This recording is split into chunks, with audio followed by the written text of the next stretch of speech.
नमस्कार, जय जोहार। आइए चलते हैं झारखंड सुबह की 25 ताज़ा खबरों की ओर। लेकिन उससे पहले दोस्तों, अगर आपने अभी तक इस चैनल को सब्सक्राइब नहीं किया तो कर लें, जिससे कि आपको झारखंड सुबह की 25 ताज़ा खबर रोजाना मिलती रहे। दोस्तों, आज का जीवन मंत्र है माता पिता, साधु संत और गुरु द्वारा दी गई चीज़ों का हमेशा सम्मान करें। इनकी बातों को भी मान दें। इनका अपमान करने वाले व्यक्ति का जीवन अशांत हो सकता है।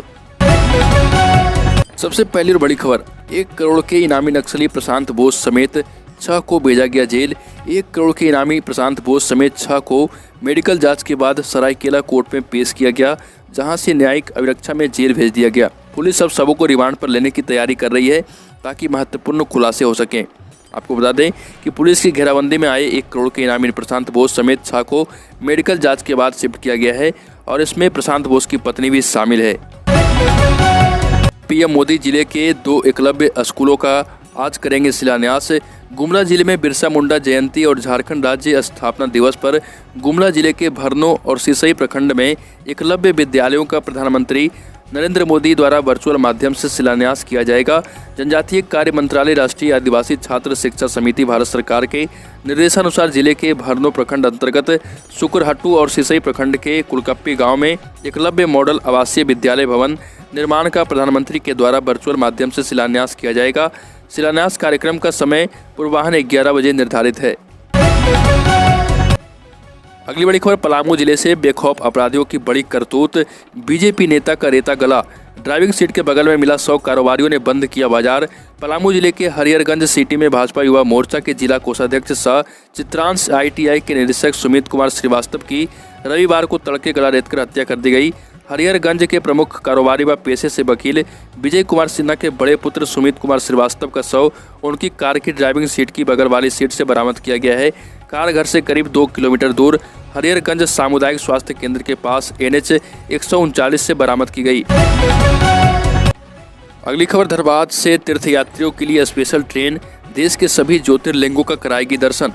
IRCTC यानी भारतीय रेलवे खानपान एवं पर्यटन निगम ने पूर्व मध्य रेलवे के धनबाद जंक्शन से विभिन्न ज्योतिर्लिंगों और पर्यटन स्थल के दर्शन के लिए विशेष ट्रेन ज्योतिर्लिंग स्पेशल रवाना करेगी, जो धनबाद जंक्शन से 17 दिसंबर को रवाना होगी। इस स्पेशल ट्रेन से आप 7 ज्योतिर्लिंगों के दर्शन कर सकेंगे, यानी कुल 13 दिन और 12 रात का यह धार्मिक टूर होगा। यह जानकारी धनबाद रेल मंडल के वरीय मंडल वाणिज्य प्रबंधक अखिलेश कुमार पांडे ने दी। पड़ोसी राज्य बिहार के मुंगेर जिले के बदनाम हथियार तस्करों ने झारखंड में बनाया ठिकाना। हजारीबाग में हुई छापेमारी के बाद बड़ा खुलासा। बिहार में मुंगेर के बदनाम हथियार तस्करों ने अपना ठिकाना बदल लिया है। अब वो झारखंड में हथियारों की फैक्ट्री लगा रहे और माल बिहार लाकर बेच रहे। इसका खुलासा तब हुआ जब बिहार पुलिस की STF ने हजारीबाग में छापा मारा है। बिहार पुलिस की स्पेशल टास्क फोर्स ने मुंगेर से 2 हथियार तस्करों का पीछा किया और स्थानीय पुलिस की मदद से हजारीबाग में एक अवैध बंदूक फैक्ट्री का भंडाफोड़ किया था। अगली खबर, झारखंड में बेमौसम बारिश से फसलों को होगा नुकसान। इन फसलों के लिए अमृत है बारिश की बूंदें। तमिलनाडु में आए विक्षोभ का असर झारखंड में भी दिख रहा है। इस कारण राज्य में सुबह से लगातार बारिश होगी। इसका खेती पर भी असर पड़ रहा। खरीफ की फसल के लिए बारिश नुकसानदायक है, जबकि रबी के लिए यह अमृत के समान है। सब्जियों की खेती को भी इससे नुकसान होगा। झारखंड में इस बार खरीफ के समय धान की अच्छी खेती हुई है। धान कटने का समय आ गया है। कहीं कहीं धान कटाई भी शुरू हो गई है। धान काटकर खेतों में ही रखा हुआ है। कहीं धान काटकर खलियान तक पहुंचाया गया है और इससे धान की खेती चौपट हो सकती है। अगली खबर, JMM के बाद कांग्रेस विधायक व झारखंड के स्वास्थ्य मंत्री बन्ना गुप्ता ने भी टाटा प्रबंधन के खिलाफ मोर्चा खोला। श्री गुप्ता ने टाटा कमिंस और टाटा मोटर्स का मुख्यालय जमशेदपुर से पुणे करने को मुद्दा बनाते हुए विरोध करने की घोषणा की। साथ ही सर्किट हाउस में प्रेस कॉन्फ्रेंस के दौरान मंत्री बन्ना गुप्ता ने कंपनी प्रबंधन को फैसले पर पुनर्विचार करने का भी अनुरोध किया है। अगली खबर, आज PM मोदी झारखंड वासियों को समर्पित करेंगे भगवान बिरसा मुंडा स्मृति उद्यान सह संग्रहालय। 15 नवंबर यानी भगवान बिरसा मुंडा की जयंती। इस दिन बिहार से झारखंड अलग राज्य बना। झारखंड स्थापना दिवस के मौके पर PM मोदी राज्यवासियों को भगवान बिरसा मुंडा स्मृति उद्यान सह संग्रहालय समर्पित करेंगे। PM मोदी इसका ऑनलाइन उद्घाटन करेंगे। इस अवसर पर राज्यपाल रमेश बैस और मुख्यमंत्री हेमंत सोरेन भी उपस्थित रहेंगे।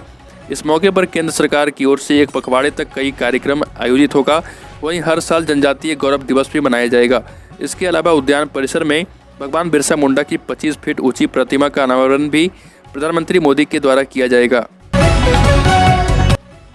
अगली खबर, झारखंड के हजारीबाग में 50 लाख की लागत से लगेगा सोलर पावर प्लांट, किसानों को खेती में ऐसे मिलेगी मदद। झारखंड के हजारीबाग जिले के पदमा प्रखंड की पिंडारकोन पंचायत के बरदेवा लिफ्ट इरिगेशन का लघु सिंचाई विभाग जीर्णोद्धार करेगा। यहाँ 50 लाख की लागत से सोलर पावर प्लांट लगेगा। इससे 500 एकड़ खेत सिंचित होंगी।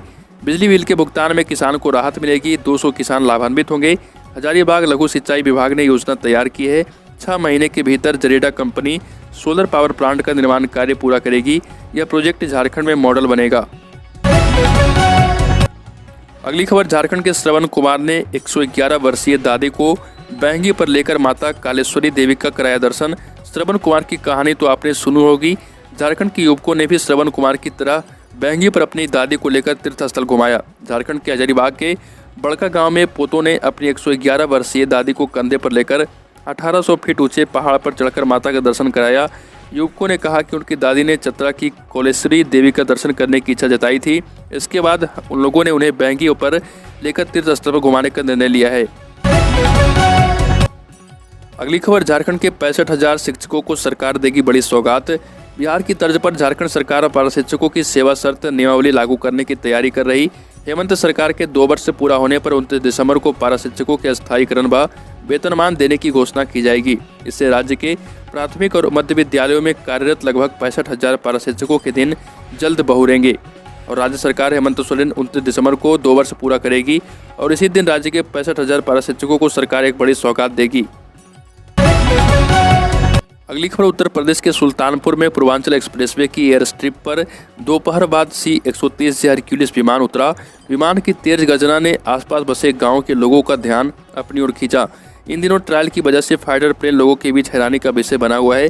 हर दिन फाइटर प्लेन एयर स्ट्रिप पर उतर रहे। यह ट्रायल 16 नवंबर तक यूं ही चलता रहेगा। इससे पहले 12 नवंबर को मुख्यमंत्री योगी आदित्यनाथ के सामने 3 फाइटर प्लेन आए थे। तैयारियों के जायजा लेने के बीच ये 3 प्लेन एक्सप्रेसवे के ऊपर चक्कर लगाते रहे। एयर स्ट्रिप को टच करते हुए कई बार उड़े।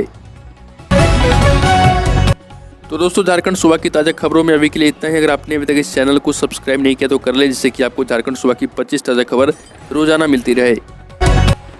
अगली बड़ी खबर, 4 करोड़ से सिंदरी में बनेगा पहला FSTP निगम के इस प्लांट में मल को ट्रीट कर बनाया जाएगा उर्वरक। घरों के साथ साथ सरकारी व गैर सरकारी संस्थानों के सेप्टिक टैंक से निकलने वाले मल की आधुनिक रूप से निष्पादन के लिए निगम क्षेत्र का पहला faecal sludge treatment plant Sindri में बनेगा। इसकी कवायद निगम ने शुरू कर दी है। सिंदरी में प्लांट निर्माण के लिए जमीन चिन्हित कर ली गई है। प्लांट निर्माण को लेकर DPR पहले से ही तैयार किया गया है। नगर विकास विभाग से DPR को स्वीकृति भी मिल चुकी है। DPBR की स्वीकृति के बाद निगम ने प्लांट निर्माण को लेकर टेंडर भी प्रकाशित किया है। इस माह के अंत तक इसका टेंडर फाइनल हो जाएगा। अगली बड़ी खबर, 20% बढ़ा कोल इंडिया के ठेका मजदूरों का BDA। कोल इंडिया में कार्यरत ठेका मजदूरों के BDA वेरिएबल डियरेंस अलाउंस में बढ़ोतरी की गई है। यह मूल वेतन का करीब 20% है। बढ़ा हुआ BDA 1 अक्टूबर 2021 से 31 मार्च 2022 तक प्रभावी रहेगा। इससे ठेका मजदूरों का दैनिक वेतन 163 रुपये से लेकर 182 रुपये तक बढ़ जाएगा। इसका लाभ BCCL के करीब 6500 समेत कोल इंडिया के करीब 77,000 ठेका मजदूरों को मिलेगा। कोल इंडिया के GM श्रम शक्ति एवं औद्योगिक संबंध अजय कुमार चौधरी ने इस संबंध में आदेश जारी कर दिए। गौरतलब है कि हर 6 महीने पर ठेका मजदूरों के वेजेज में बढ़ोतरी की जाती है। बड़ी खबर, 65,000 शिक्षकों को सरकार देगी बड़ी सौगात। झारखंड के पारा शिक्षकों के लिए बिहार की तर्ज पर झारखंड सरकार पारा शिक्षकों की सेवा शर्त नियमावली लागू करने की तैयारी कर रही है। हेमंत सरकार के 2 वर्ष पूरा होने पर 29 दिसंबर को पारा शिक्षकों के अस्थायीकरण व वेतनमान देने की घोषणा की जाएगी। इससे राज्य के प्राथमिक और मध्य विद्यालयों में कार्यरत लगभग 65,000 पारा शिक्षकों के लिए दिन जल्द ही बहुरेंगे। अगली बड़ी खबर, बच्चों का कुपोषण दूर करेगी झारखंड सरकार, चलेगा महाअभियान। घर घर जाकर बच्चों के स्वास्थ्य की होगी जांच। बच्चे देश के कर्णधार हैं, उन पर हमारे राज्य और देश का भविष्य निर्भर करता है। ऐसे में जब 14 नवंबर यानी रविवार को देश के पहले प्रधानमंत्री जवाहरलाल नेहरू का जन्मदिन बाल दिवस के रूप में मनेगा तो राज्य के बच्चों की स्थिति पर जरूर विमर्श हो रहा होगा। लेकिन दुर्भाग्य से हम पाते हैं कि झारखंड के 43% बच्चे कुपोषण के शिकार हैं, ऐसा मुख्यमंत्री हेमंत सोरेन ने कहा। ये रिपोर्ट यूनिसेफ और NSM4 की है। इधर अब इस तस्वीर को बदलने की कवायद झारखंड सरकार करेगी। मुख्यमंत्री हेमंत सोरेन ने भी कुपोषण के खिलाफ 1000 दिनों का महाअभियान चलाने का फैसला किया है।